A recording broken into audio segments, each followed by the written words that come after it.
d'apprentissage, de distance, de temps, et surtout on peut commencer par des espaces d'apprentissage.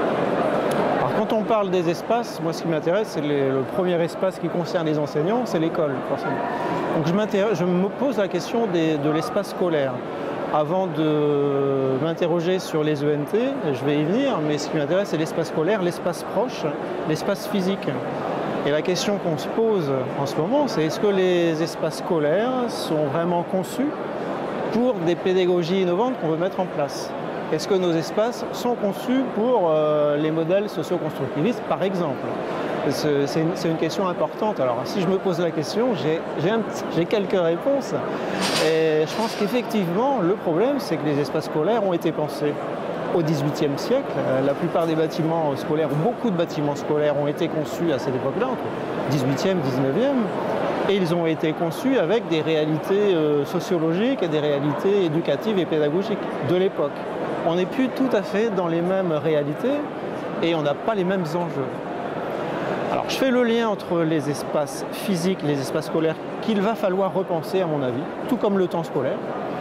Il va falloir repenser les espaces scolaires, les espaces géographiques, mais le danger, les enjeux, c'est de concevoir de la même façon des espaces numériques sur un modèle différent.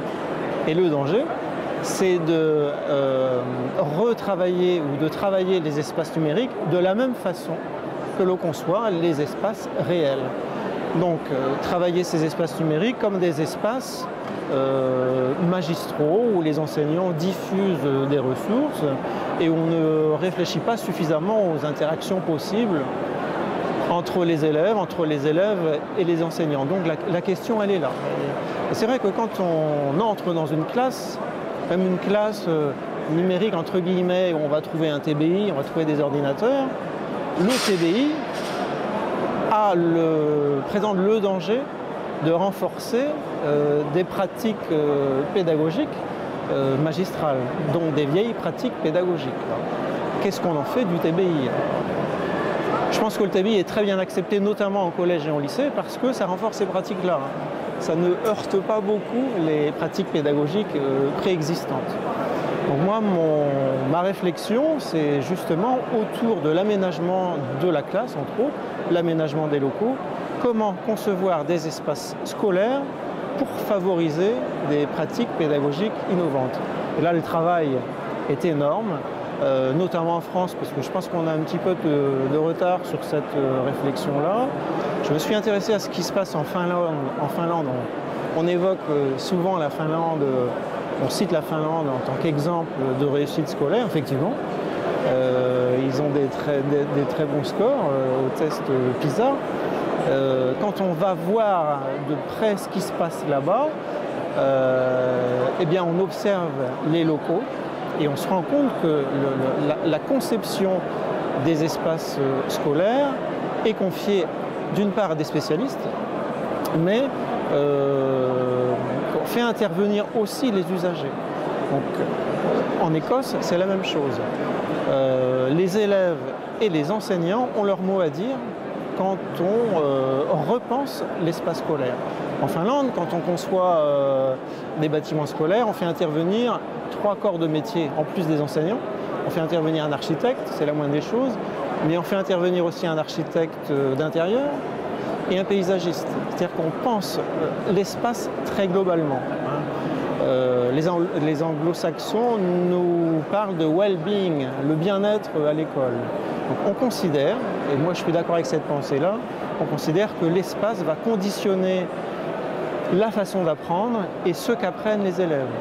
Alors, et je pense que ça va générer aussi des pratiques pédagogiques nouvelles, ou alors ce sont les pratiques pédagogiques innovantes qui vont amener les enseignants et les usagers à repenser des espaces et à les reconstruire. J'ai visité une école neuve il n'y a pas très longtemps, une rénovation de locaux scolaires. Bon, c'est très joli, c'est propre, les peintures sont neuves, mais les espaces n'ont pas été repensés. On retrouve des cubes, des couloirs et les classes qui sont alignées les unes derrière les autres et des espaces complètement fermés. Les outils numériques nous permettent de nous ouvrir au monde.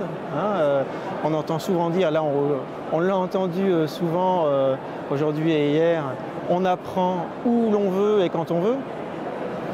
Mais nos espaces scolaires ne sont pas conçus pour ça. Est-ce qu'on peut, parce qu'on en est à 5 minutes, est-ce qu'on peut, sur le même type de champ, le temps scolaire, qu'est-ce qu'il y aurait à redire par rapport à... Le temps scolaire peut être interrogé aussi de la même façon. Je pense que le schéma actuel ne va pas pouvoir perdurer. C'est-à-dire que les nouvelles pratiques, les pratiques des jeunes, mais les nôtres aussi, les pratiques des adultes aussi, on apprend où on veut, quand on veut. Les jeunes, les adultes, les moins jeunes, c'est la même chose. Ça heurte quand même assez violemment l'organisation du temps scolaire. Notre découpage, notamment au second degré, peut-être un peu moins en premier degré parce qu'il y a plus de souplesse, mais le découpage très saucissonné, heure par heure, discipline par discipline, ne peut pas tenir. De toute façon, les élèves vont nous amener à faire éclater le système parce qu'eux ne le supportent pas.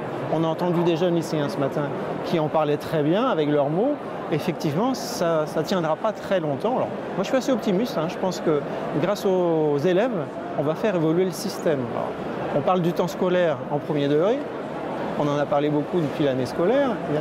Il faudrait qu'on parle aussi pratique pédagogique, découpage horaire. Qu'est-ce qu'on en fait? Repenser le temps scolaire, je pense que ce serait l'opportunité pour nous, pour les enseignants, pour la sphère scolaire, de repenser au temps beaucoup plus globalement que ce que l'on fait. Distance?